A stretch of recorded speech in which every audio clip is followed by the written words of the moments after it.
Voy a presentar muy brevemente a la doctora Zulema Cabrera Araujo, presidenta del Cuerpo Académico de Nutrición Humana de la Facultad de Medicina, licenciada en Nutrición y doctora en Agricultura Tropical Sustentable. Recibió junto con otros profesores el Premio Wadi a la investigación, la transferencia y el desarrollo tecnológico para el fortalecimiento de Yucatán en el año 2018. Nos va a estar hablando acerca de la aceptabilidad de los alimentos del plato maya. Gracias, Mari. Bueno, es un placer. Vamos a charlar, así como la doctora Clara. Esto va a ser una charla. Desde luego, si tienen alguna duda igual y pueden levantar su mano antes de que yo termine. Este es un poquito de todo el estudio de investigación pues, que realicé en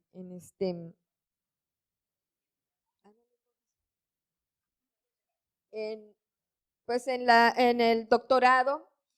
Y bueno, yo soy autora del plato El Bien Comer Maya con otras colegas, pero queríamos saber por qué la gente ha dejado de comer los alimentos del plato maya. Cabe recalcar que no es nada más la imagen del plato El Bien Comer Maya. Hay muchos alimentos que están dentro de nuestra cultura, pero ¿por qué los aceptan o por qué los rechazan? A pesar que es algo que culturalmente hemos traído. ¿Y qué es lo que está pasando? Entonces, hay una unión entre lo que se cultiva y lo que se come, porque no siempre lo que se cultiva lo vamos a consumir, a veces lo damos a los animales, o lo venden y compras coca. O sea, vean ese concepto de no darle ese valor al alimento, como otras culturas, como el japonés, que le da mucho valor a sus alimentos. ¿Por qué? Porque de acuerdo a lo social donde estamos, el alimento te da poder y prestigio. Lo que yo como me va a permitir a mí tener un prestigio hacia la sociedad y pertenecer, ese poder de pertenecer a un grupo. Entonces, de lo que son resumen muy compacto de lo que encontramos. Los campesinos de la región maya ya no cultivan para que vendan grandes cantidades de producción. En realidad es para satisfacer las necesidades de su familia.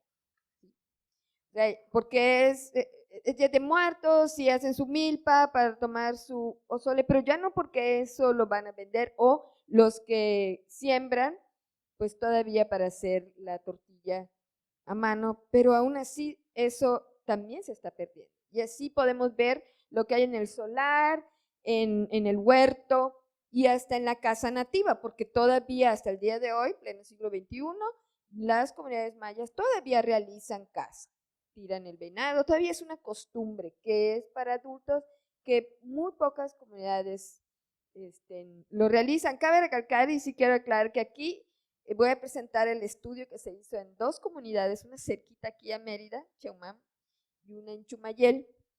Fue en pandemia, ¿sí? Me tocaba ir a entrevistar y estaba la pandemia en su máxima cuestión. No pudimos entrar, otras comunidades no se dejaban entrar. Entonces, si entrabas y brotaba, ya ahí te tenías que quedar, entonces se quedaron en dos comunidades. Y pudimos encontrar cómo esas prácticas alimentarias, ¿sí?, están estructuradas en base a cómo se produce, cómo se distribuye, cómo se prepara y cómo se consume el alimento. No es lo mismo lo que producen, lo que distribuyen, lo que preparan y lo que consumen. Aquí este es el plato del Bien Comer Maya. Empezamos a estudiar, bueno, qué alimentos sí, qué no, ¿sí?, qué estaba dentro de la dieta de esas familias. Pero dentro del estudio teníamos que ver otros factores, y aquí estoy sacando el factor más importante que nos dio a nosotros, vamos a decir, la pauta, el predictor de la cantidad y la calidad de comida, es el ingreso económico, ¿sí? Depende de lo que tienen, es lo que van a comprar. Pero ese ingreso también depende de sus gustos, sus tradiciones, su creencia, o lo que les guste simplemente sin la tradición, empiezan a comprar esos alimentos. Desde luego el ingreso económico podía ser su sueldo, podía ser que chapeaban, había un montón de situaciones, había remesas, ¿sí? Todo esto se juntaba y ese es el ingreso económico, ¿sí? Porque en el no monetario encontramos como hasta el trueque, hay un trueque. Hasta el día de hoy se genera un trueque entre las familias y las que no se le da ese valor al trueque y a veces ahorran mucho dinero con ese trueque y no se visualiza. Entonces, estudiamos un poquito la teoría del consumir de Faden. Nosotros vamos a consumir y está relacionado con la preferencia del consumidor. No hubo otro punto más. Yo que prefiero comer, porque si tengo 10 pesos, voy a decidir que voy a consumir en base a qué, en base a mi gusto. No salió porque esto es más saludable o no más saludable y esto no me va a dar diabetes. No salió. Salió que, y cabe recalcar que estábamos en pandemia y a pesar de que había un problema de salud muy fuerte, y sobre todo aquí en Yucatán, las muertes eran por consecuencia de los pacientes que más fallecieron tenían diabetes, hipertensión, obesidad. Y aún así seguían comiendo. Ahorita van a ver que salió algo sorprendente. ¿Sí? Pero empezamos a ver, bueno, hay seguridad alimentaria, ¿sí? Cubre sus necesidades. Aparentemente pareciera que sí. Vamos a ver. Estas tablas son, cuando las trabajamos, fue una sorpresa los ingresos. Miren, en Chumayel está una hora de acá y Chiomán casi está dentro de la ciudad, pero también es una zona rural, después de Chitiá está a 5 kilómetros. Es una semiurbana, pero la estructura de la comunidad es totalmente rural, no hay centro de salud, solo hay una primaria, no tienen mercado, había dos tienditas, ¿sí? Pero la gente tenía un ingreso sumando los salarios sueltos, su autoempleo, las becas que les daban. Suena ahí eso de remesas, pero así salió. Salió que les mandaban unos $5, algo así, en su remesa. Y había un ingreso de 7,699 por familia. Ojo, no por individuo, por familia, porque se juntaban los sueldos. Y en Chumayel, 6,995. Si nos vamos al ingreso, de acuerdo al el ingreso, el salario mínimo, pues sí se está cubriendo. Juntando todo lo que junta la familia, sí cubren aparentemente esa necesidad, pero recuerden que el ingreso no es nada más para el alimento. Una parte es para la vivienda, su ropa, el servicio médico, ¿sí? Entonces, bueno, vamos a estudiar qué es.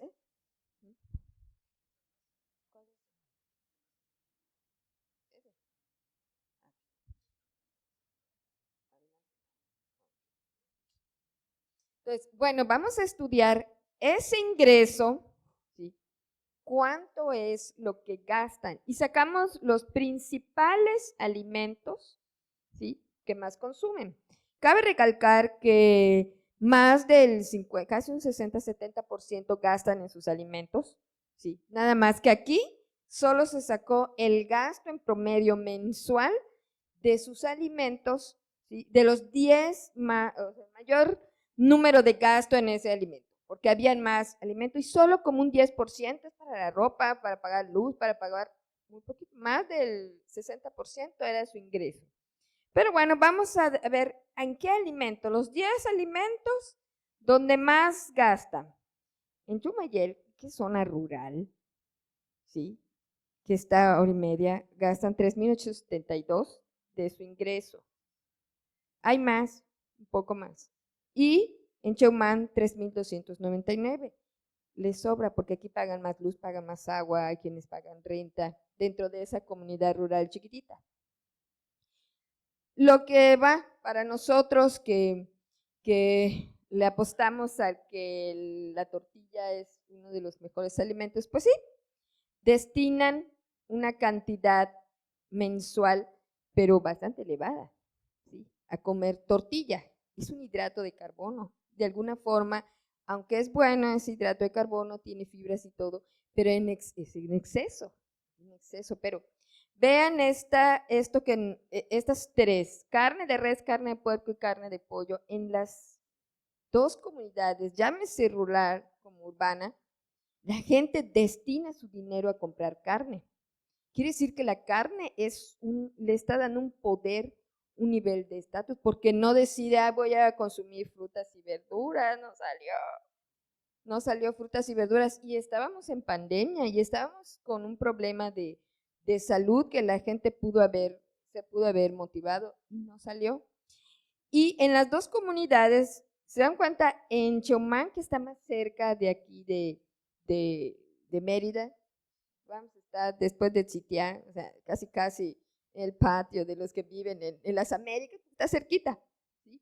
Pero no comen res, la gente no consume res, ¿sí? Consume puerco y consume pollo, pero en zona rural sí, porque ahí es la costumbre de que matan la res para el chocolomo, y sí se consume, pero los tres es la carne, le está dando, la doctora Clara hablaba acerca de ¿y por qué tiene malos hábitos? Y si saben que está enfermo, ¿por qué consume? Porque el poder y el prestigio está dando esa toma de decisión de que van a comer carne en lugar de frutas y verduras. Y lo destinan a su ingreso.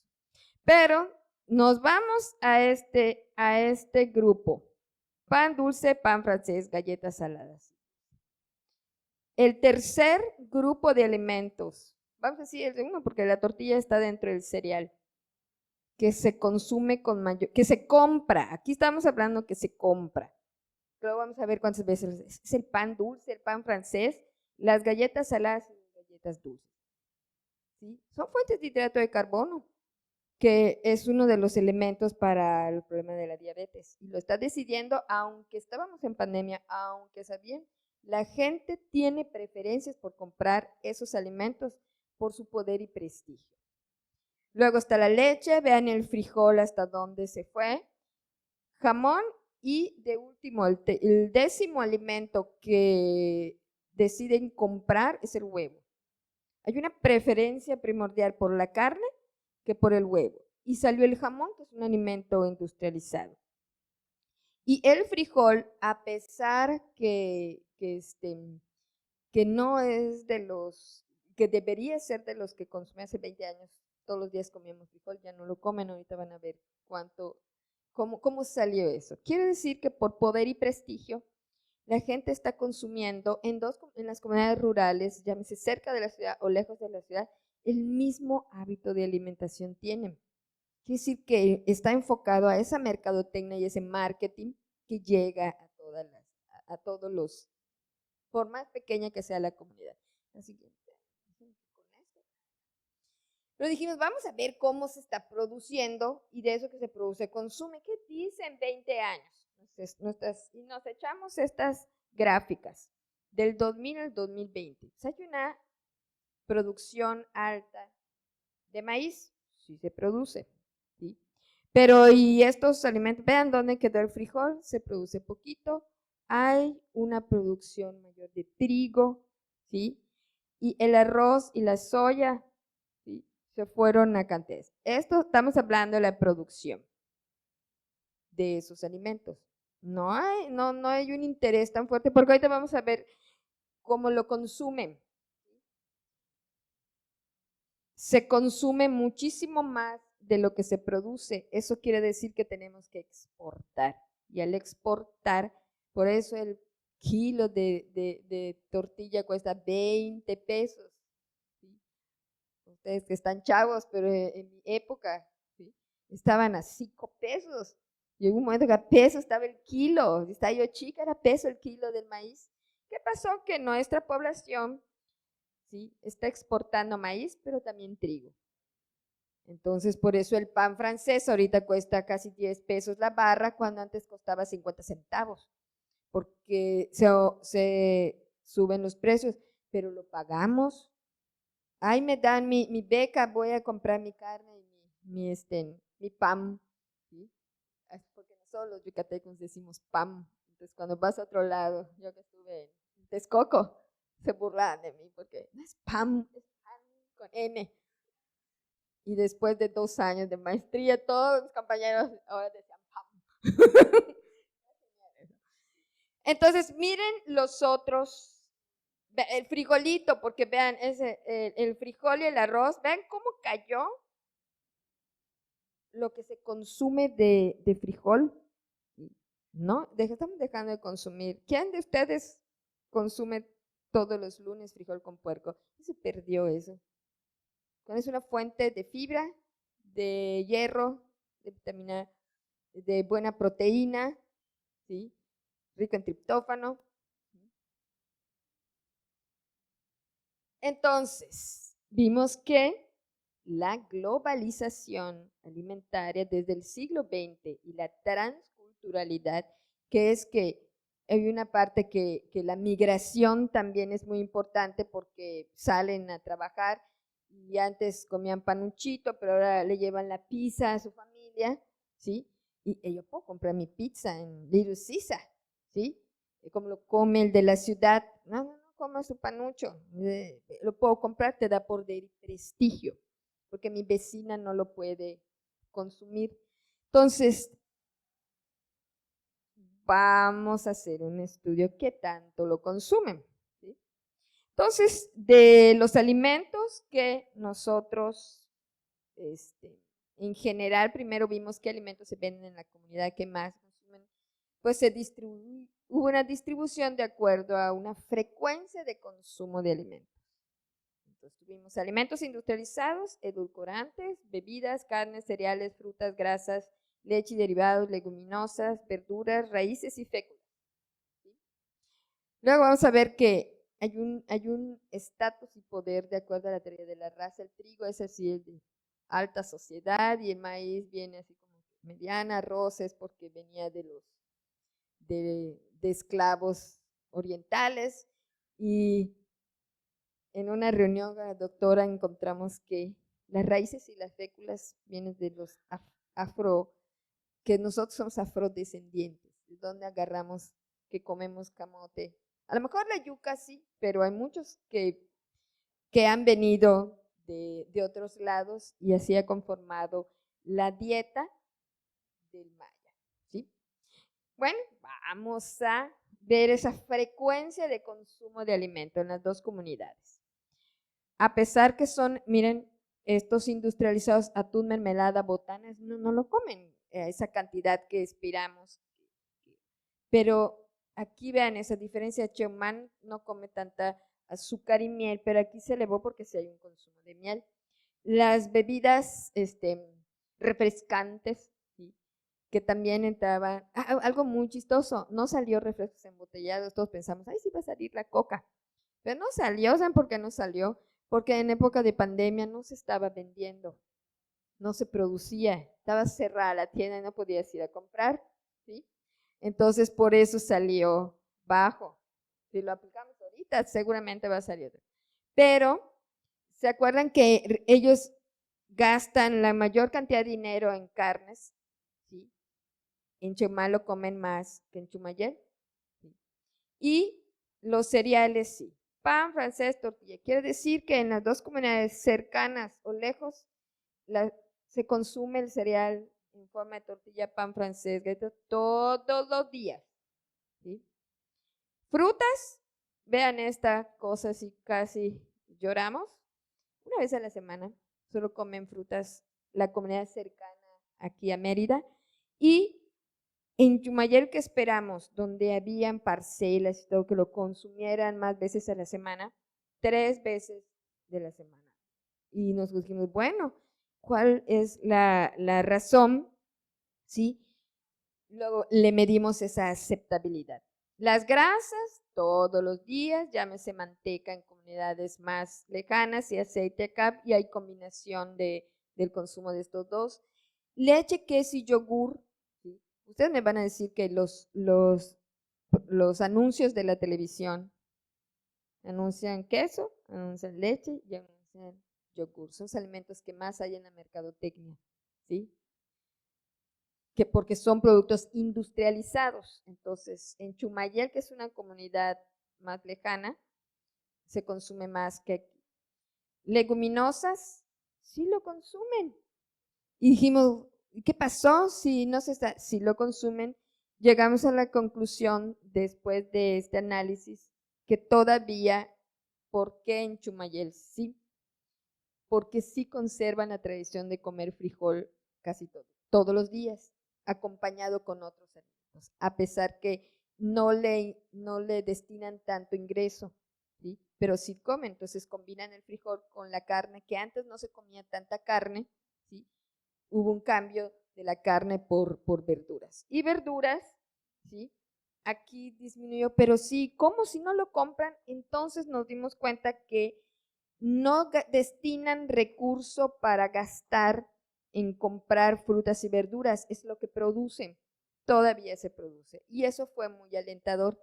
La gente, a lo mejor y porque estaba en pandemia, todavía consumía todos los días, pero de lo que produce, ¿se acuerdan que había trueques? ¿Se acuerdan que había donde trabajaban su solar? Todavía sí, sobre todo el principal que era el tomate y la cebolla. Pero este alimento, que es de los tubérculos, hidratos de carbono menos consumidos, como el camote, la papa no salió, yuca y macal, prácticamente en una comunidad cercana no.